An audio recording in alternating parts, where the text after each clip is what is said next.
Hello and welcome. British star Cherie Lunghi has built a substantial theatre, radio, movie and TV career that's included The Mission with Robert DeNIro, the Bruce Beresford directed King David alongside Edward Woodward and Richard Gere, and in the Kenneth Branagh-directed Mary Shelley's Frankenstein. Cherie also appeared in Edward and Mrs Simpson, in the controversial TV series Secret Diary of a Call Girl, and in the BBC's spectacularly successful Strictly Come Dancing variety series. But it was her eye-catching performance as Guenevere in John Boorman's 1981 sword and sorcery retelling of the King Arthur tale in Excalibur that caught the eye of Hollywood's filmmakers. Cherie came to the Cannes Film Festival that year, where I had a chance to catch up with her for a brief interview.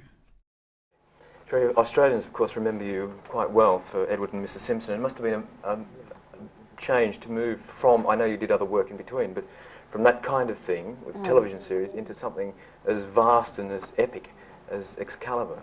Yes, it's very, very, very different indeed. Different pace? Yes. Different. Yes, it is, because actually television is more rushed, you know, and also you can't explore all the options. Whereas in film, because of the editing process, you can say do 10 takes, and each one can be extremely different. Whereas with television, you've got 2 takes, and you try and aim for what you've decided to do both times and get it right one of the times. Also, working out of sequence is very different. Although in a television with film, like Thelma Furness, like Edward VIII and Mrs Simpson, there's a slight mixing up of the time sequences. You film a scene that comes near the end, early on during the filming period.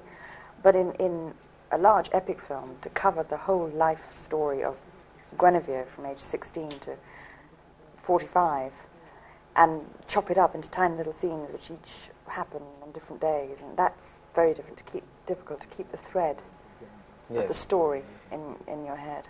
How much research did you do in sort of going back through the Arthurian legend to look at Guinevere and what she was all about? Well, there's not much about Guinevere. I mean, she is just the great...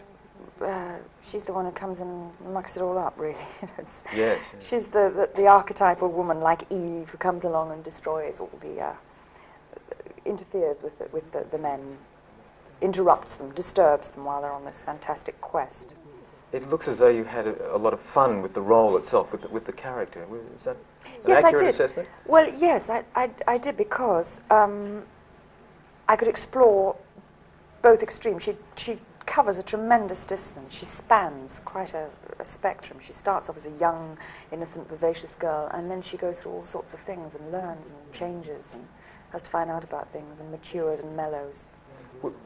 Looking at the film, I had, for the first half of it, the strong feeling that John Boorman was having a bit of a shot at the legend itself, and then became more serious. I mean, it was...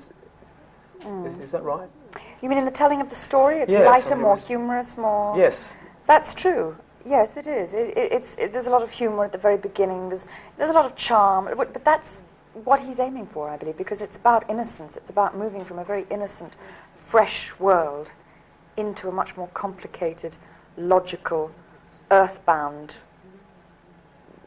cruel, tragic sort of existence that gets gloomier and gloomier and gloomier as the film goes on. So he starts on that light note, so that you can feel the contrast. The film, of course, as we've said, we've used the word epic, and it really is huge on the screen when you look at it. I mean, is it overwhelming at all for an actress to be involved where the special effects and dozens of horses and so on are part of it?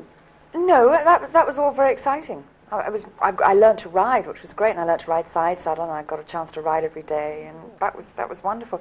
I don't think it was overwhelming. It was just always interesting for me. It was always something to watch, something to learn, something going on that I hadn't seen happening before. Now, most of it was shot where? In Ireland? Yes, all in Ireland. What parts of Ireland? Well, first of all the interiors are in the film studios in Ireland, National Film Studios of Ireland, Ardmore Studios, which are great. I mean, it's completely self-contained, beautifully smooth-running, comfortable, multi-equipped unit. And this is in the heart of the countryside. Outside the walls of the studio is just the most magnificent countryside. This particular place is Wicklow, where we did most of it, County Wicklow. Rolling hills, sea, green glades, rivers, waterfalls, it's the Garden of Eden. And then we also moved down into the south of Ireland and used a castle down there. Right. Now, Excalibur's just about to open in Sydney, of course. What is the next thing that we're going to see you in?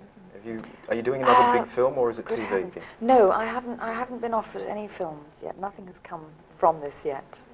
I'm going back to England to do a television play, a little thriller. I have, in the meantime, done something I'm sure you'll eventually get. If you've got Edward and Mrs Simpson, I'm sure we'll be exporting it over to you at some point. It's Tales of the Klondike, made in Canada by Canadian Television, which is a series, 12-part series of Jack London short stories about tales of in the North, the Gold Rush. And mine is called, the one I'm in is called Tales of the Unexpected. No, The Unexpected. And there's another film I've made called Quell and Company, which is, again, a television film, co-production with Australian television, in fact. I don't know when it's due to go out, but it's a Western, classical Western, typical Western. Cherie is still working in the UK in theatre and television. She turned 72 this year, 2024, and her daughter Natalie, with director Roland Joffe, is also an actress.